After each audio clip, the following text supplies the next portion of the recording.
Hi everyone, welcome back. We're going to finish up the handbook today, part three.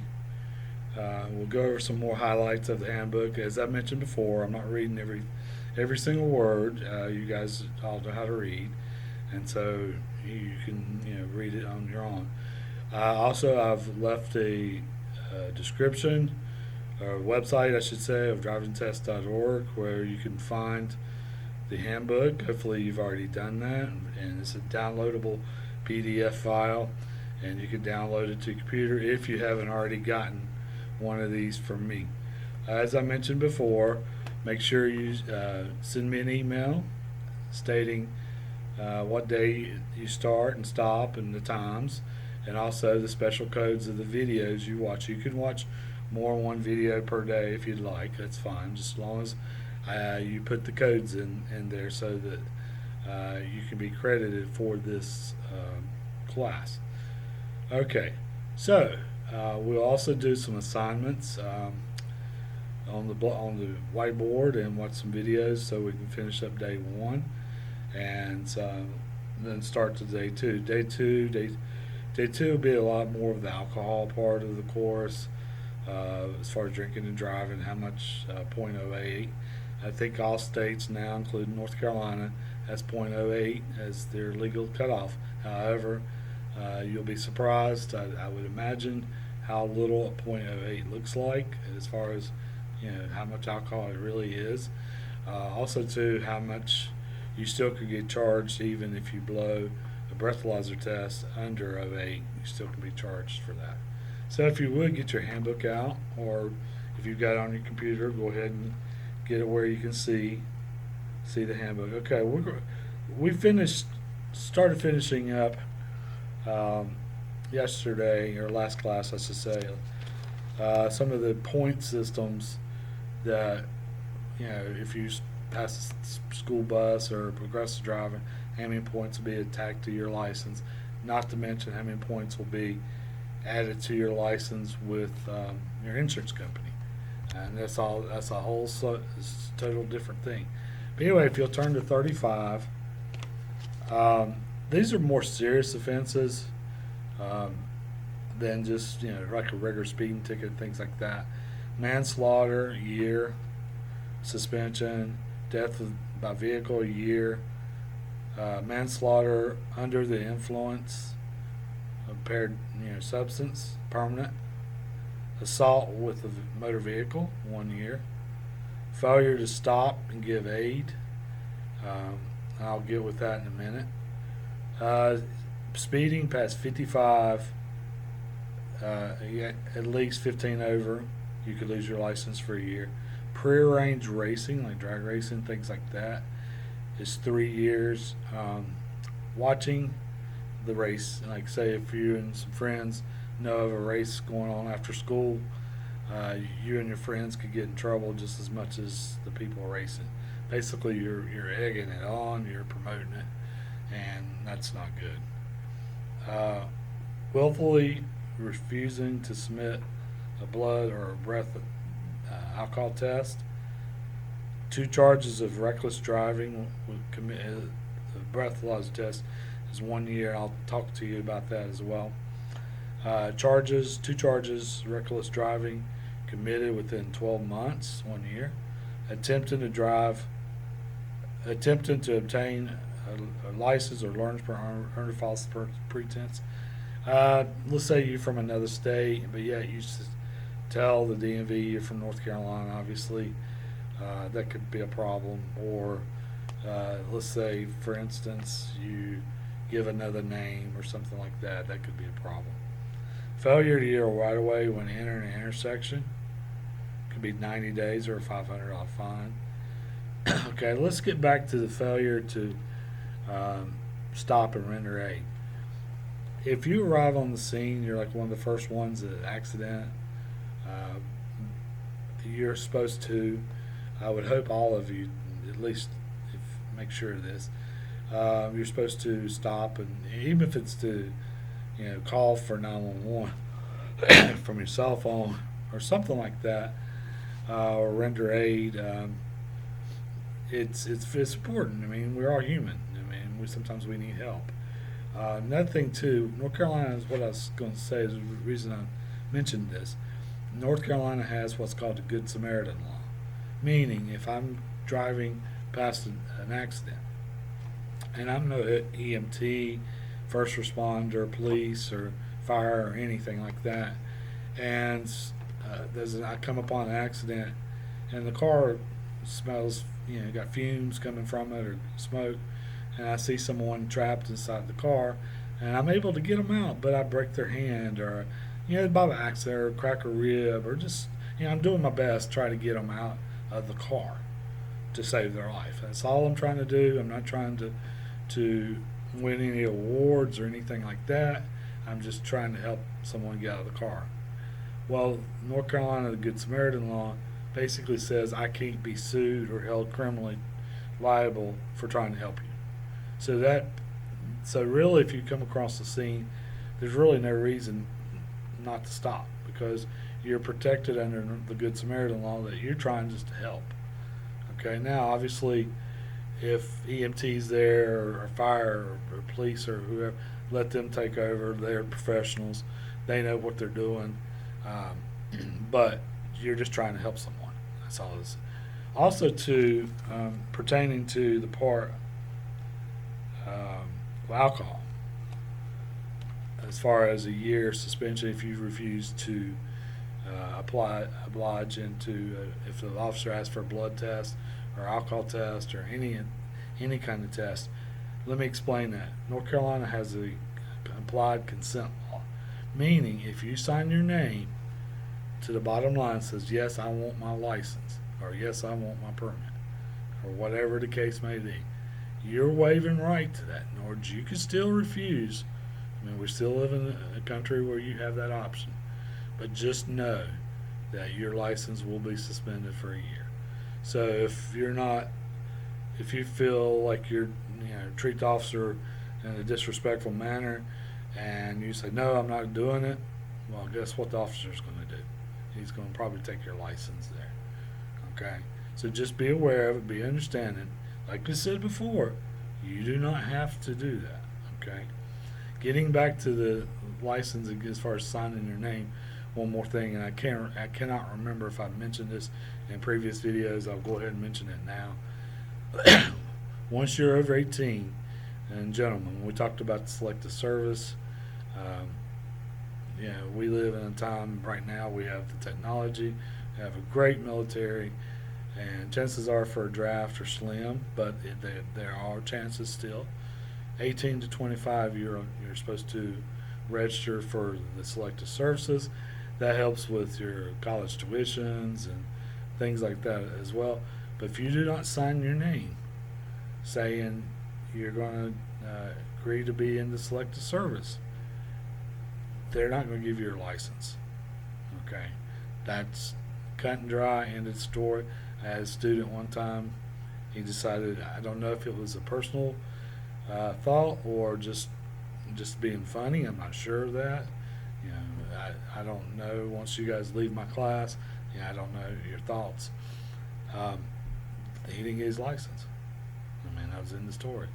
And I think eventually, after a few weeks, few months, I think he ended up coming around to agreeing to sign, things like that.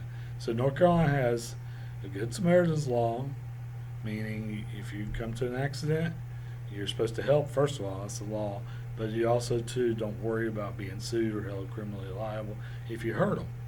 If you're doing the best you can do trying to get them out of the car or a building or whatever it is that you're trying to help them. Also, too, as I mentioned before, selective service, okay, guys 18 to 25. Also, too, the alcohol, if you refuse chemical tests, any kind, whether it's blood or whether it's alcohol, like a breathalyzer test or anything like that, rest assured your license most likely to be pulled for a year. Okay, speeding 55 and to 15 over. Okay, let's get back to that. I think it's on page 35 still. Now, just keep in mind, police officers will pull you for that. Okay. I've seen officers, and I think a lot of it depends on how you act toward the officer. If it's your first offense and things like that, I've seen officers, or judges knock it down to 69 versus a 70. And then I've seen the other way where the driver's kind of disrespectful to the officer and things like that. And there again, it's totally up to you how you handle the officer. Okay? Now, I personally would show them respect and try to get, the least amount of punishment possible. But at 70, you're calling Uber to get home, or you're for a year. Okay? So just understand that. Okay? 69, you're driving home. 70, you're calling Uber for a year, or cab, or whatever it is you do relative to things like that. So that's a big difference. That's a huge difference. Where's I going with this? So just how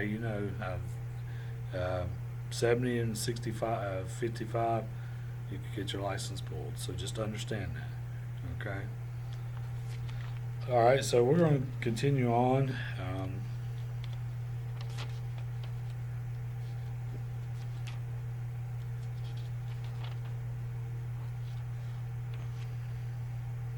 Okay, if you would turn to 38, chapter 4. A lot of this we're going to skim through. And a lot of it the video shows better, and then also too, a lot of it I can do in-car instructions better with you than to, just to have you just read out of the handbook. Drowsy driving, that's huge. On page 38, about halfway down the page, that's huge. People don't understand how tired you are. A lot of times people pull all-nighters and study session and then try to drive home, and sometimes it does cause an accident, sometimes it doesn't. Some of you have probably been in class and you nodded off, or you fell asleep and it kind of jarred you. Just imagine going 55 miles an hour, 60 miles an hour, and your head nodding off. Really, the only thing is get good rest. And sometimes caffeine works but sometimes it takes like 30 minutes to kick in, and it's only very brief. Sometimes rolling down the window, get some fresh air, chewing gum. You hear all these kind of things, but to be honest with you, rest is really the only thing that can help you prevent being drowsy, or getting some rest, whether it's sleeping.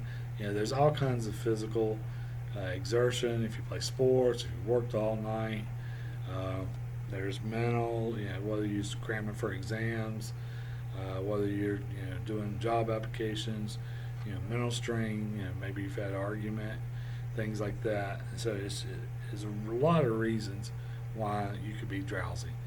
And to be honest with you, and you'll see some of these videos as the course progresses, it's the same thing as drunk driving. It really is, if not scarier. When you're totally asleep, once again, when I was telling you in one previous class, pretend like you're texting, close your eyes for 5 seconds, and you're probably going to run off the road. Same thing with sleep.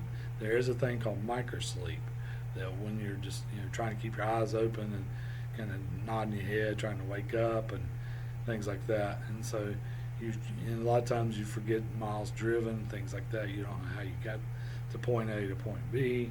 So there's a lot of different things. So try not to give yourself ample sleep. I know teenagers in particular may go 3 or 4 o'clock in the morning on Snapchat or YouTube or whatever social media platform, Instagram, and they're up 2 or 3 or 4 o'clock in the morning.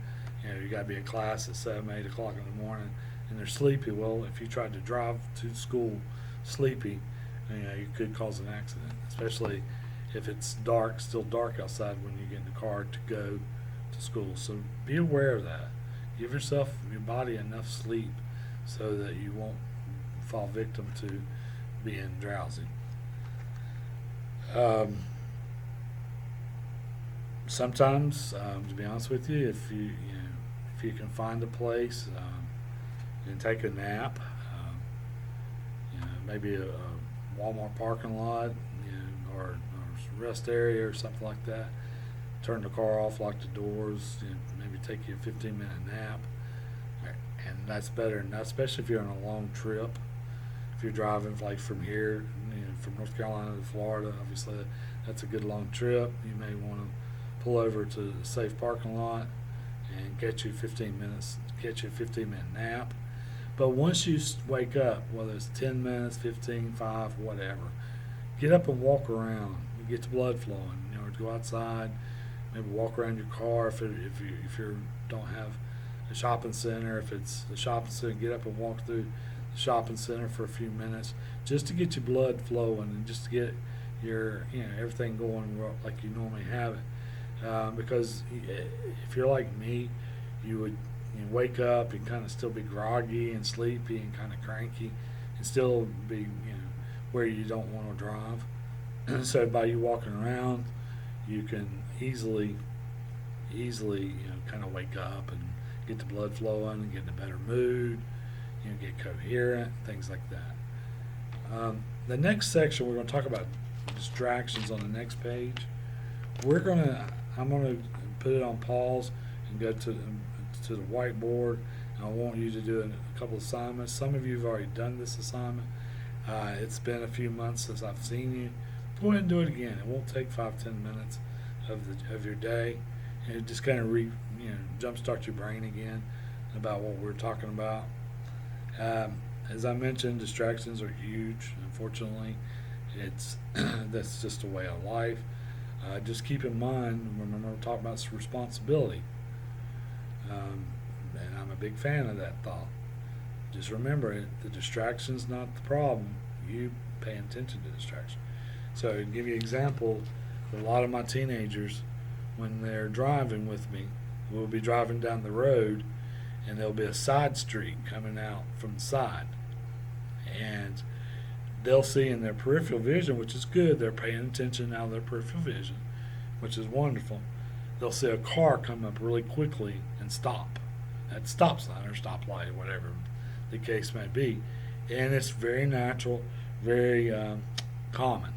Okay, and to see someone in the corner, I think, oh, this person's not going to stop, and kind of twitch over, just out of habit, not really out of habit, but out of just being nervous. Okay, if you cross that yellow line and hit somebody, or cause property damage, or hit another car, so forth and so on, guess who's going to get the ticket? Guess who they're going to ask what's going on? It's not the car that pulled up beside of you and scared you. It's going to be you. Okay? So make sure you understand that. So give me a few minutes to set up the whiteboard, and then I will pause the video and come back to you. Thank you. All right, welcome back. We're going to talk a little bit about distractions, and we're still continuing on page 39 of your handbook, okay? So on a clean sheet of paper, there's 2 exercises I want us to do. The first one, like I said, some of you have done it before in class. Go ahead and do it again. It's not going to hurt you. Some of you have done it, haven't done it, so please feel free to. Anyway, so draw a line, straight line. Okay, one down the middle. Okay, just like that. Put inside or in, however you want to do it. This is for your benefit, not mine. Outside or out. Okay. Okay. Now give yourself 1 through 5. Okay. And over here, go 1 through 5.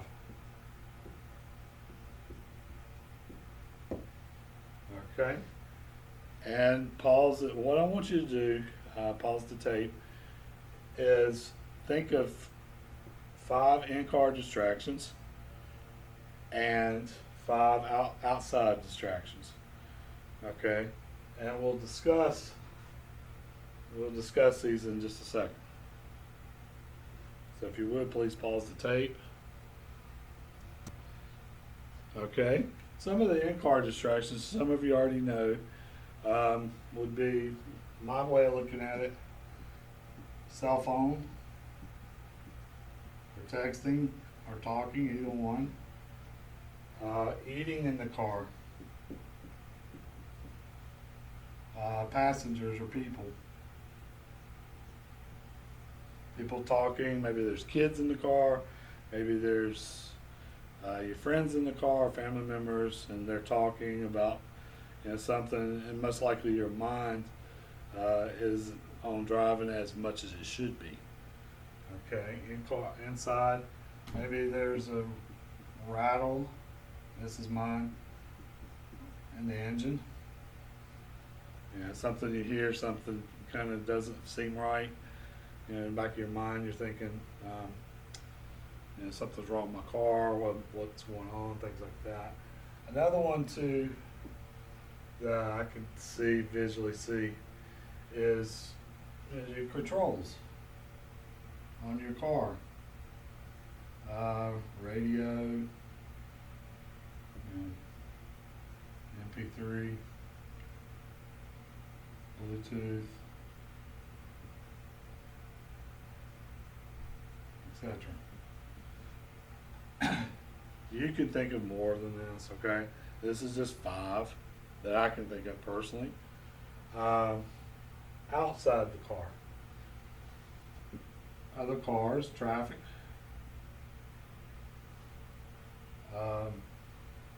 Weather is huge. Is it raining? Is it snowing? Is it sunny where there's a huge glare and you have to wear sunglasses? People, again. Are you outside?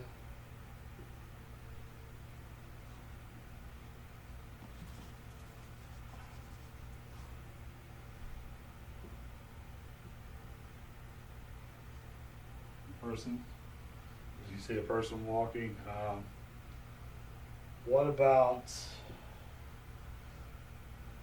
Christmas time or springtime? People's yards. People's yards outside. So I had one student put the word grass.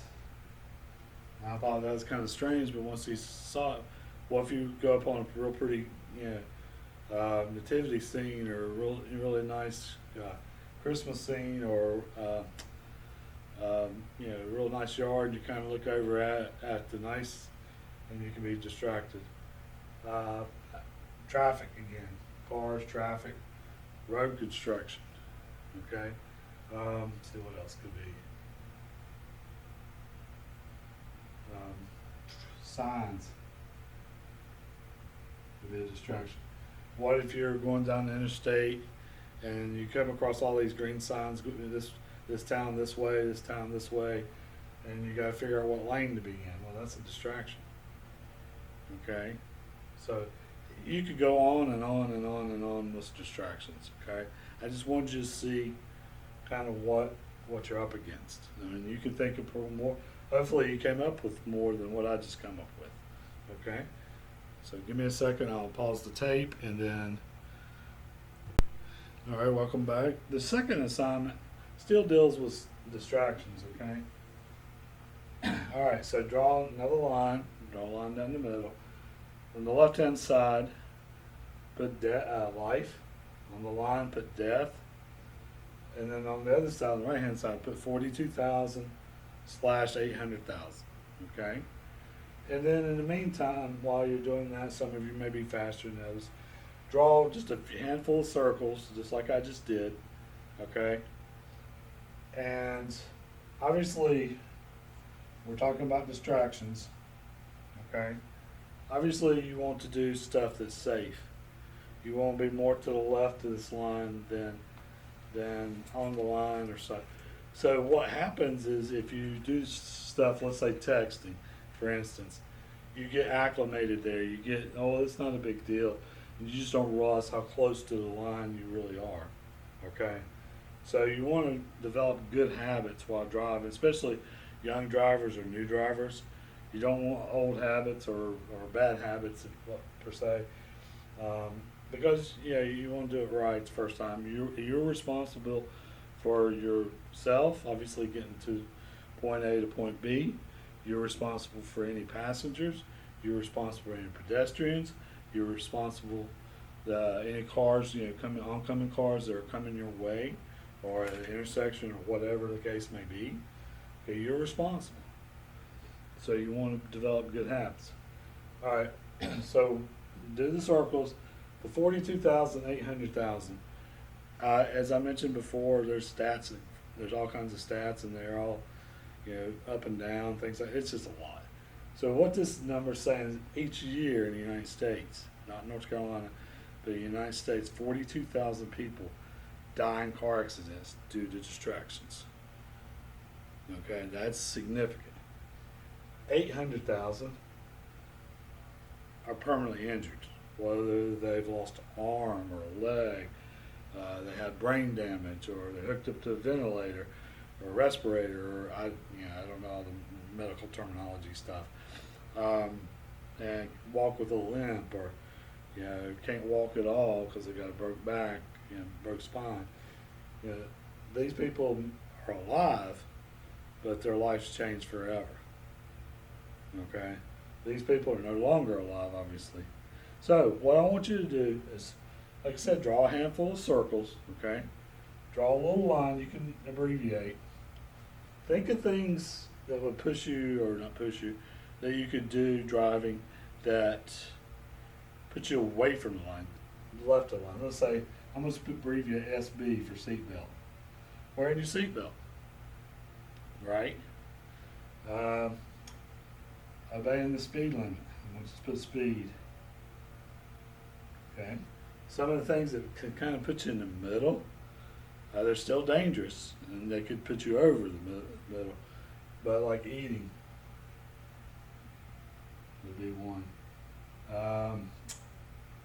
Controls, like when you're adjusting your AC and stuff like that. Put you on the line or put you over. DWI, drinking and driving. Texting. And we'll do one more. Speeding. Okay. So you can kind of see, you can do more circles than what I have. And so obviously, me being a new driver, I'd want to wear my seatbelt. I'd want to drive the speed limit close to it, just maybe a couple miles under, whatever. Okay, I want to do things that prolongs my life, because you only have one life. Once you go across this line, that's it. They can't bring you back. Okay, and that's important for you. There's that responsibility. If you're used to speeding, then scale it back. Okay, I don't approve of speeding at all. I'm not saying to, but if you're, there's some of students that like to go faster than other students. Well, just remember, every time you go a little faster, chances are could be an accident. Also, too, just so you know, and I know there's always exceptions to the rule. Okay, with technology and things like that. Most name brand tires that you can buy at tire stores, a lot of them are only rated for 85 to possibly 90 miles an hour. So if you're going 110 or 100, A, you're speeding, B, you could get your license pulled. Okay, but more importantly, if you're at 100 and your tires are only rated at 85, there's a potential it could blow. Have you a blowout for you. Okay? Doesn't mean it will. I'm not going to try to sit there and tell you that every time you go 85, 90 miles an hour, your tires are going to blow. I'm not telling you that. I'm just saying there is the factor now. You've added another factor to get you to that over that line. If you roll at 90 plus miles an hour, then there's a strong possibility that you're not going to make it. You're going to go across the line, and unfortunately, the ambulance will be picking you up to take you somewhere else. Texting, drowsy driving is one of them. We just mentioned that, okay? So there's a lot of reasons why you shouldn't drive, develop good habits. Another thing I want you to see, talk about distractions. And this is a scary stat for you, for me, for your parents, for your loved ones, if you're a young driver.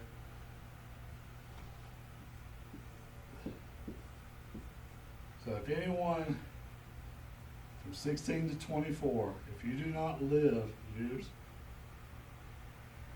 old, boy or girl, doesn't matter. If you do not live to be 25 years old, okay, there's a 70% chance, roughly, give or take a percentage points here, that there's a 70% chance that someone's died in a car accident due to distractions. Okay, that's a scary, scary stat. So if someone doesn't live to be 25, it's a possibility that it's roughly anywhere from 67, 68, 70, somewhere around it. It's still super high. Okay, it's still beyond high, I guess. There's a 7% chance they've died in a car accident. Okay, that's scary. There's also, you could almost, cancer, murder, AIDS, any epidemics, flu, whatever, you almost could stack them on top of each other and it still wouldn't equal 70%. So be careful in the car. Understand distractions kill. I mean, there's a lot can kill, but distractions, because you're going to be on the road more, you're inexperienced. Some of you, like I said in previous videos, have been driving a long time, things of that nature. That's great. Some of you haven't even seen the gas pedal, and that's great too, that's fine. But all of you, if you're taking this course for the first time and you're in high school, you're still young. There's a lot you got to learn, okay?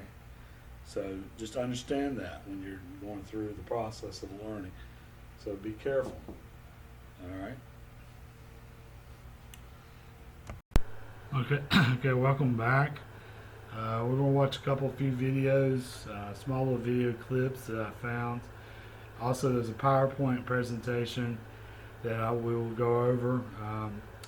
Back 4 years ago, I had to teach the teachers in this class, and they watched this same video clip.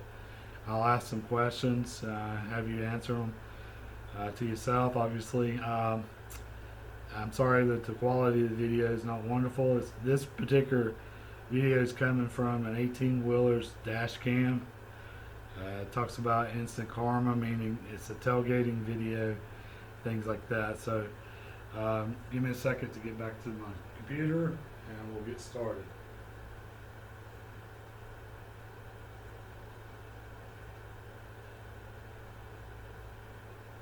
Alright, there's no sound. Like I said, it's coming from a dashboard camera of an 18-wheeler. Okay, it's only like a minute and a half. It's not very long. There's some questions I'll ask and you can answer them.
Alright.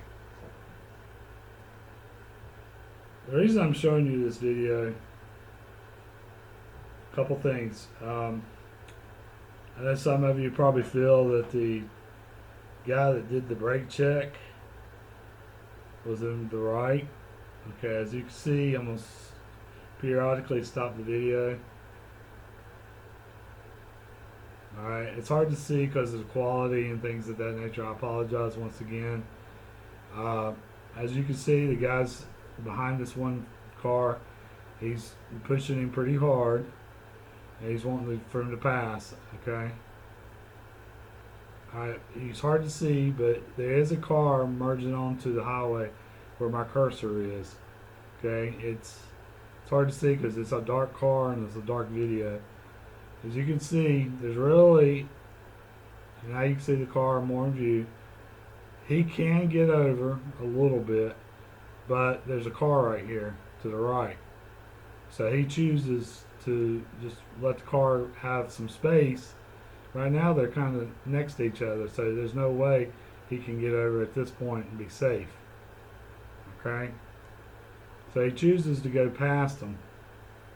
And this guy tailgating is, he should lay off. I mean, there's no reason. The car was merging, there's a car in front.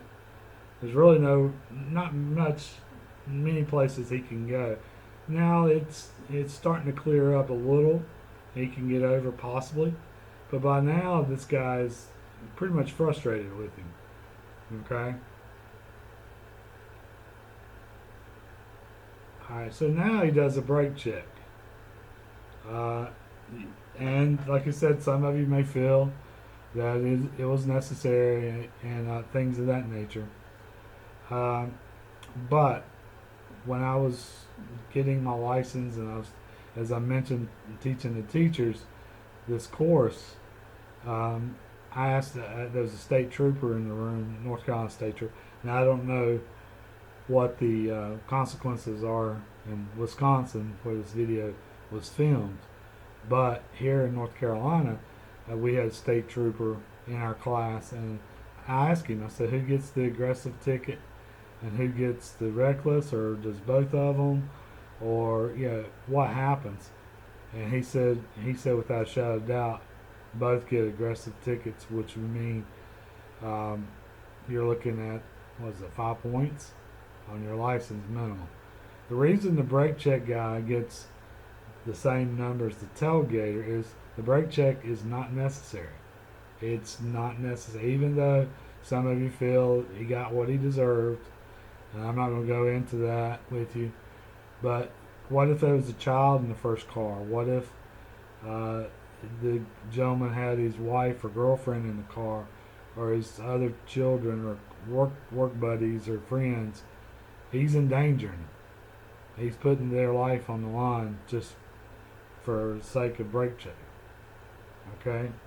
Obviously the tailgater is at fault to start with. Okay? Now see, because of the brake check, he's trying to stop. And then he creams into the cable. Alright? So, the brake check, another reason the brake check is not necessary is that the guy, what if the guy, the tailgater, I'll call him, can't stop, obviously endangers his family. There's a car to his right, which could endanger those people, those innocent people. Also, too, what you're not seeing or not, is there's a wire cable in the middle. Most interstates now have the wire cable that helps people from going across the middle lane, or not middle lane, but the median. Okay, so what if the cable snapped?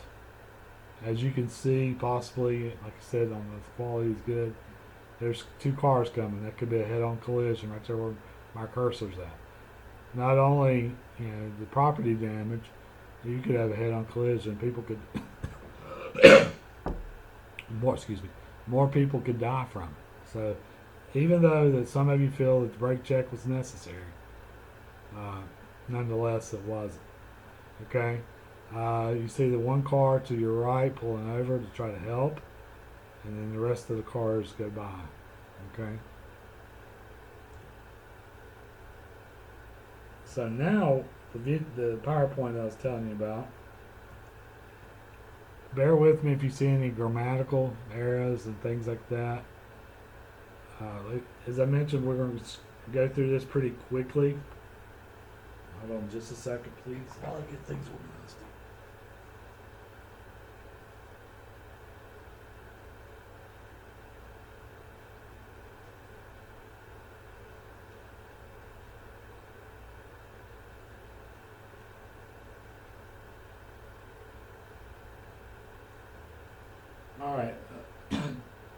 There's a book called Drive Right. Some driver's ed places use it. I use it later on, but anyway, we use Drive Right. I showed them that exact tailgating video that we just watched, and you can see some of the bells and whistles. What did we notice? What did you notice? Who's at fault? We determined that. Did anybody stop and render aid? I think one car did. Was it a preventable accident? Absolutely. Was anyone charged with reckless driving? No. Here in North Carolina, it would be aggressive driving instead of reckless. And I just mentioned several times, was the brake check necessary for the lead car? Which is not. Also in the chapter, we talked about anger too, emotions. Emotions can get to you pretty quickly as far as the way you drive. Remember, it's your responsibility. That's my big key. Aggressive driving, for some reason, that guy did a brake check because he was angry. Obviously, the tailgater was at fault because he was road rage and he was trying to hurt somebody. Anger can impair your driving skills, so you want to get in the car with a cool head. It's like I said, it's very hard to see, but act accordingly. Model a good behavior. Reckless driving. This is actually a true story. Let me go up to the front. I'm not going to give much detail as far as personal information, but this is a very true story. In 1984, this was a tragic story about three young men who had just graduated high school. And if you see the 72 Vega over there, the difference between the young man driver and his car and the car you see in front of you is a color change. That literally is it. His car was really nice. It could go really fast, trust me. I went to the same high school. I was a freshman, so at that point, I had just got my license. Okay? So I was a brand new driver like some of you. This young man, the driver that owned the car, he liked racing. He raced, short track and drag race, and drag strip type environment. So he had it in his system. He really loved speed. Okay, let me walk to the PowerPoint. All right, so once again, I'm sorry for the quality, but you kind of get an idea. Kevin H, Kevin K, Tracy C, all went to the same school. These two gentlemen played football together. This guy was one of my neighbors, so I know him personally. I went to the same school. Okay, so when you're looking at the road here, look at it this way, okay, or coming this way. Okay, and that's hard to see. Okay, this tree here that you see in the corner is still alive, and it's about right here. It's hard to see once again, about where my shadow of my finger is. Okay, all right. So this is before graduated licensing and curfews and things like that. This is a 35-mile-an-hour road. Both of the two road pictures are the same road, same corner. Okay, so 35 mile an hour, you might could pull off 55. Okay, but it's gonna hurt. It's gonna really strain your tires and the momentum and the gravity and things like that. But anyway, these guys were out having a good time. I don't know any personal details about their experience that night. I don't know if there was anger involved or anything like that. Well, anyway, Tracy C got scared. He said, as the night wore on, I guess he got scared because I'm sure Kevin H was driving pretty reckless and pretty fast. I can about bet you. So I don't know where he got nervous. He told him, "Get me out of the car. Get me out of the car." I don't know if they dropped him off the side of the road. This was before cell phones. Okay, this is before cell phones. Before cell phones. So I don't know if they pulled over at a gas station let them use a payphone, which you guys probably have never seen, or that part I don't know. I never knew that. Well, anyway, after they dropped off Tracy C, moments later, when I say moments, within 5, 6, 7, 8 minutes later, these two gentlemen were dead. I mean, within about no more than 10 minutes span. What they did, if you'll, like I said, you can look here, going this direction, and come in this direction. They hit the tree I showed you right there in the corner at 140 miles an hour. Let me repeat that number for you. 140 miles per hour. Okay? And a 35 zone. Fortunately, it was like 1 or 2 or 3 o'clock in the morning. That part I don't know. It's real early in the morning or late at night, however you want to look at it. Fortunately, there was no one coming this way. Innocent car. These two gentlemen died in the car immediately. They hit the tree and that was it. Okay?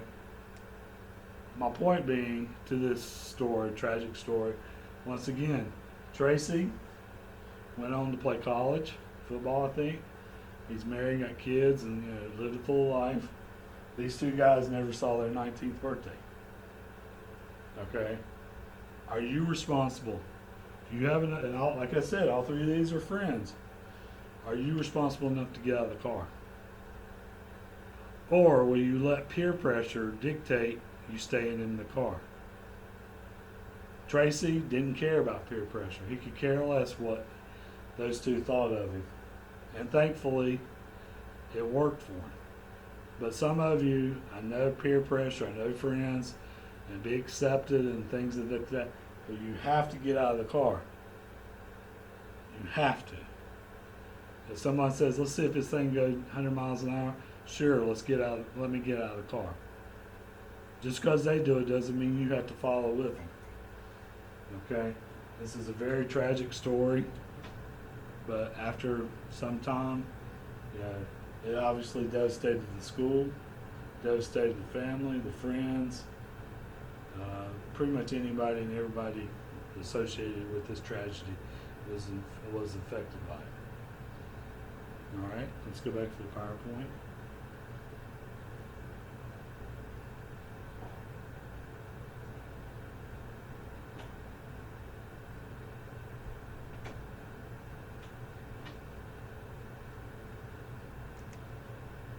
Emotions, like I said, I'm not sure what the status was with that accident we just talked about. I don't know if there's an argument or what. Strong emotions can block your ability to judge and reason. Mental effects.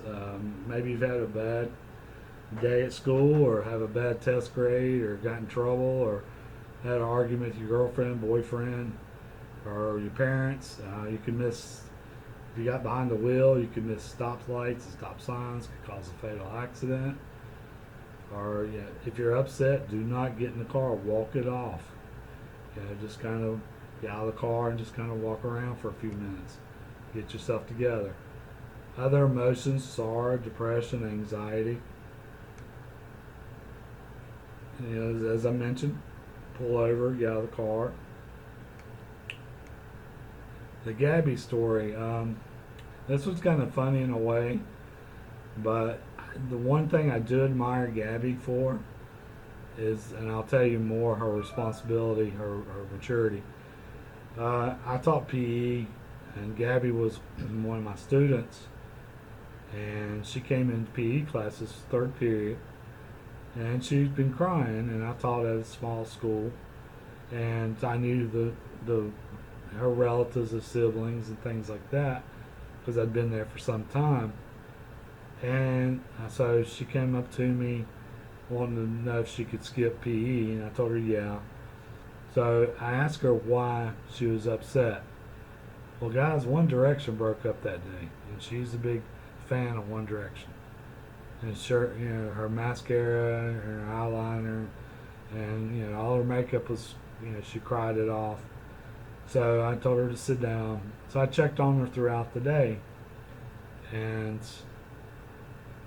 still she was pretty upset.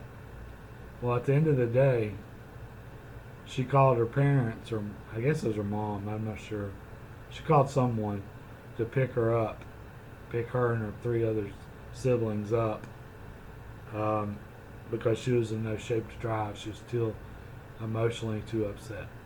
Now, I don't know much about One Direction, so if you are a One Direction fan, I'm not saying anything wrong, but I do admire Gabby for having enough maturity and saying, "Look, I'm upset.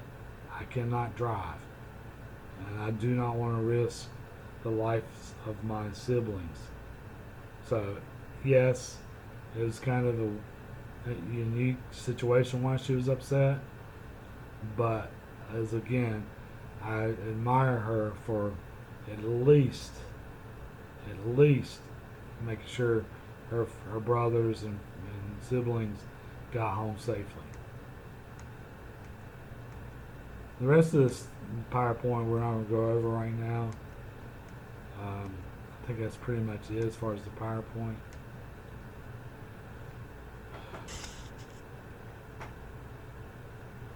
Okay.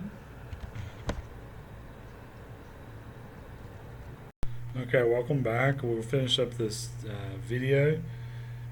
We've also finished up the majority of the book. Once again, if you want to read through the entire book, feel free to. Um, so the special code today for this video is EHC0406. Once again, EHC0406. Please be sure to put that in the body of your email. Thank you. Look forward to seeing you on the next video.